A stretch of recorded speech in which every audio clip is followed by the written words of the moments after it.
Hey everybody, this is Patchy from Infinitus.com. In this Vblog, I'm going to be talking about email injection. Basically, email injection occurs when an email form is added to a web page that submits data to a web application. A malicious user may exploit the MIME format to amend additional information to the message being sent.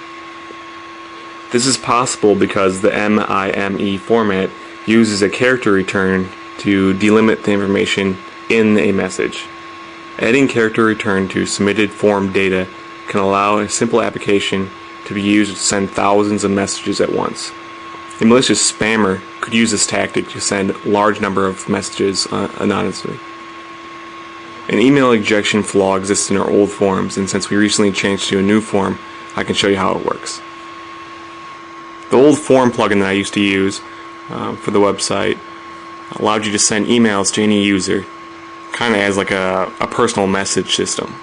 Basically, all you had to do is click on the user to go to their profile page, and then click on the send email option. And then you just typed in some various information, and you're able to send an email to that person. Using the tamper data plugin in Firefox, we can modify posts as they're being sent.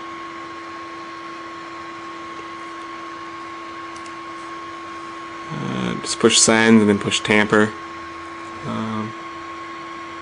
Alright, here's the various information that's being sent. As you can see, this is horribly insecure already. It shows the email address of the user you're sending a message to. Normally this wouldn't be here because that's just poor security. I could just change this here and send a message to anybody I want, but most of the time you won't see that, so I'm just going to pretend like it's not there and kind of demonstrate how you would do email injection to a little bit more secured email application. So basically, most of the time you would see this reply to address or something like that, some field where you put in your return address. And basically we can just put in the character return, which is the hex value A. In HTML that's just %0A. So in the MIME format, there's several different header information that a malicious user can manipulate. There's the who it's being sent to, there's the subject field, sometimes you can even change the message. You can change the CC field or the BCC field. And yeah. First thing I'm going to show you is how a spammer could add the to field using the character return and then send emails to several different people.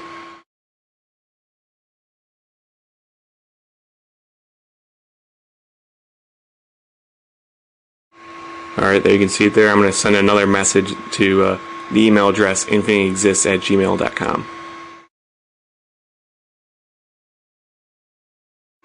Push OK, and as you can see, the email was delivered successfully.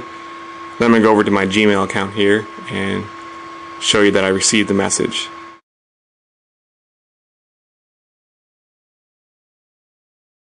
And as you can see in the header information, there was two email addresses that it was sent to. Not only was it sent to Patchy, but it was also sent to this email address here.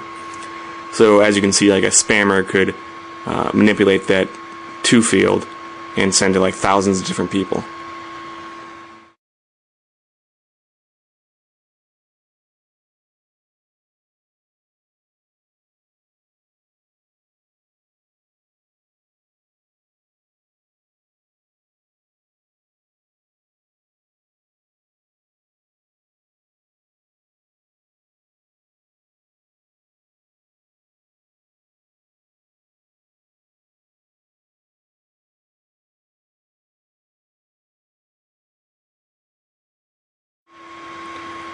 Alright, some email applications on websites don't allow you to change the subject of the message, but you can use mail injection to modify that subject. Just do the character return, subject, colon, and then your new message or your new subject.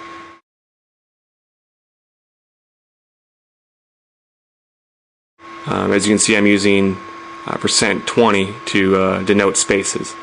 In some web applications you'll be able to manipulate the message, but the way this form is set up you can't do that. But the way that you would do that would be to use 2 character returns and then just start typing your message. You also could change the content type and allow you to put into like HTML code and stuff like that.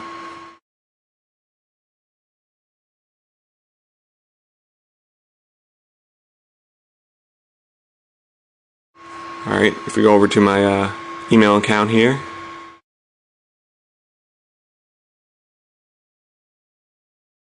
you can see that the subject was changed. If you look at the header, you can see that there's 2 subjects in there, and the later one overrides the first one. So, this is just how a spammer could use mail injection to send out mass amounts of spam. The last mail injection attack I'm going to show you wouldn't be used by a spammer, but more of a attacker trying to retrieve some information. On some websites there's a lost password recovery form where you just basically put in your email address and it'll send you back what your password is. Basically what you can do is you can inject the BCC field into the message and then have that password not only sent to the real user but also to you.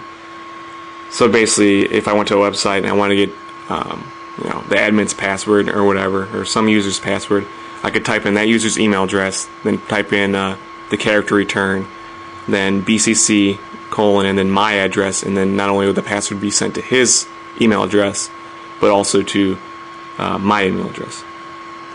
And I'll just show you how that works here. Yep, it's just the %0A again, and then BCC : and then the email address of the attacker.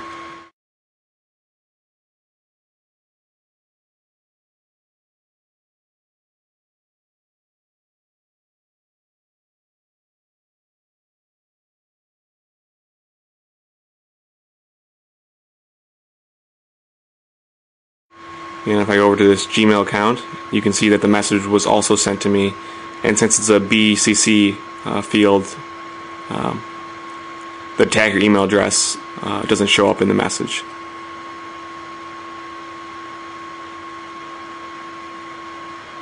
And as you can see, it was also sent to the other email address. Alright, before I end this video, I want to show you one more flaw in these shitty forms. This flaw was brought to my attention by Crash Overrun, and basically it's a full path disclosure flaw. What you do is you change one of these get variables up here in the URL to an empty array. Basically what this will do is cause an error, and basically the web server will spit out the full path to the file that had the error. This isn't very dangerous by itself, but you can use this kind of information for different attacks like local file inclusion and stuff like that. I hope you like this video. I'll see you later.